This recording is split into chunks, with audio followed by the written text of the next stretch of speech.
Imagine standing at the edge of the most photographed skyline on Earth, a city of impossible towers rising from the desert. Ski slopes exist inside shopping malls here, and snow falls just meters from a desert scorching at 65 degrees Celsius outside. But outside those glass walls, the air itself is trying to kill you. Not through drama, but through unforgiving biology. Dubai has spent decades selling the world a dream. Behind every glittering facade, something far more unsettling is happening. A city that conquered the sand is now in a quiet, desperate war against the sky. Paradise is running out of time. Dubai is not just hot the way that summer cities are hot. It is hot in a way that challenges basic human survival. When humid air from the Persian Gulf collides with the city's retained heat, perceived skin temperature can climb to 65 degrees Celsius. At that point, the body's cooling mechanism breaks down completely. Sweat pours out, but has nowhere to go. The air is saturated. This is not discomfort. This is a physiological emergency playing out on one of the most visited stretches of land on Earth. Dubai's rapid transformation from a coastal trading settlement into a global megacity came at a cost, now being paid in degrees. The replacement of desert sand with concrete and glass has produced what climate scientists call an unusually severe urban heat island effect. Natural desert surfaces reflect, absorb, and release heat at night. Concrete and asphalt do something far more dangerous over time. Concrete stores solar energy aggressively all day, then slowly radiates that heat back into the atmosphere, long after the sun has set. Dubai's minimum nighttime temperature rarely drops below 30 degrees Celsius. There is no relief, no cool down, no escape from the warmth. Skyscrapers form urban canyons that trap hot air between their walls, concentrating heat at street level, where human bodies must exist. Every glass facade that defines Dubai's skyline acts as a giant reflector, directing concentrated sunlight down onto street-level surfaces. Every building added to the skyline is another heat-generating mass, requiring energy to cool, maintain, and sustain around the clock. To understand why this matters for human habitation, one must understand the concept of wet bulb temperature and what it means. Wet bulb temperature combines heat and humidity to reflect what the human body actually experiences beyond what a thermometer can read. The human cooling system relies entirely on evaporation.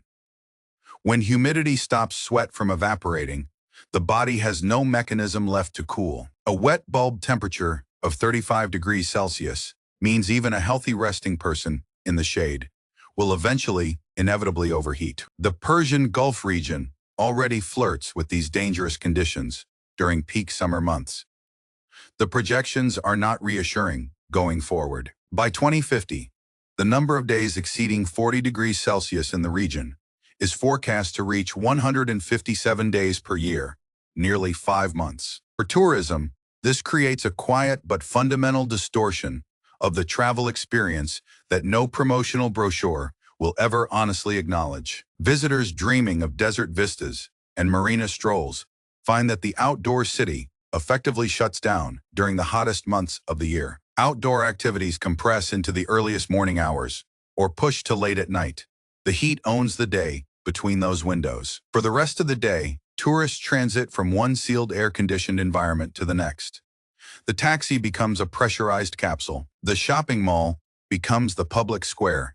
The hotel is no longer just accommodation, but a climate-controlled refuge from the world outside. Dubai is still functioning, still hosting millions of visitors.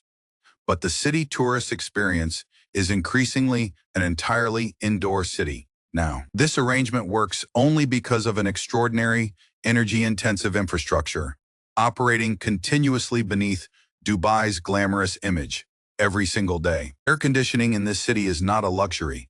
It is the biological foundation of the entire enterprise, from hotels to metro stations. It transforms enclosed malls into indoor piazzas, allows hotel complexes to function as self-contained artificial climates within the hostile desert environment. It sustains Ski Dubai, an indoor ski slope with real snow operating year-round, in a city where the outdoor temperature can kill you. During peak summer months, air conditioning accounts for between 60 and 70% of Dubai's total electricity consumption.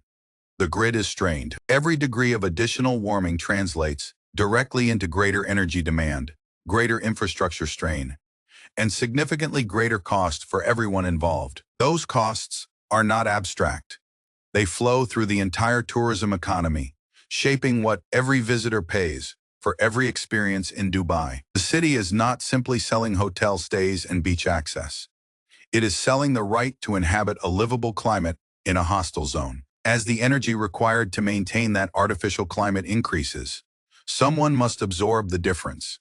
That cost always finds the visitor eventually. Meanwhile, the climate burden is not shared equally across the population that keeps Dubai running for its visitors every single day. While tourists move comfortably between cool spaces, the city's vast workforce of laborers and drivers operates in conditions tourists never encounter. UAE has implemented a mandatory midday break for outdoor workers during summer, prohibiting the most dangerous peak hours of outdoor labor. But morning and afternoon, temperatures outside those protected hours remain dangerously elevated. The break covers only the most extreme window of each day. The system that makes Dubai feel effortless for its visitors is maintained by people who cannot step into a cool lobby when overwhelmed. In April 2024, a different kind of climate event reminded the world that Dubai's risks extend far beyond heat alone as a threat. Exceptional rainfall, far beyond what the drainage infrastructure was designed to handle, flooded roads, and disrupted Dubai International Airport operations entirely. Flights were canceled, passengers were stranded, hotels were overwhelmed.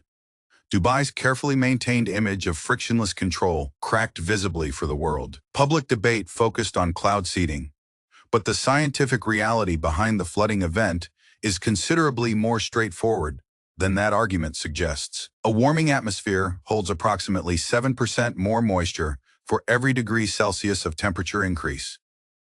Physics does not negotiate with infrastructure. Extreme rainfall events are becoming more intense and more frequent as a direct consequence of that physical relationship between temperature and moisture. Dubai was not victimized by an isolated anomaly. It experienced exactly what climate science has been predicting with increasing precision for decades. The UAE operates one of the world's most active cloud seeding programs, with hundreds of flight missions per year to encourage rainfall in the region. Ground-level interventions include experiments with cooler pavement materials, expanded urban shading structures, and heat-reflective surfaces at street level across the city. On the global policy stage, the UAE hosted COP28 and signed onto the consensus agreement to accelerate the transition away from fossil fuels. The Net Zero 2050 commitment signals genuine ambition. Whether technological adaptation can outpace climate change itself is the defining question ahead for Dubai. Dubai is not simply a city struggling with an inconvenient summer. It is an accelerated version of what many tourist destinations will face soon. It has more money, more technology, and more infrastructure than almost any other city attempting to adapt to a warming world right now. And it is still losing ground, still paying higher and higher costs to maintain the illusion that its climate is something it can fully control. The traveler of the future will ask which months are still safe to visit, how many hours of outdoor access are realistically available. They will ask whether airports are reliable when weather becomes severe, and what the true cost of a climate-managed paradise is passed to them. Dubai has built something extraordinary. The question it cannot answer with architecture or air conditioning alone is whether a city can survive long-term. Every room cooled, every tourist shuttled between sealed environments, every kilowatt-hour burned to hold the heat at bay is part of the price. That war against the atmosphere is waged every second of every day, and the bill for waging it is still being calculated and rising.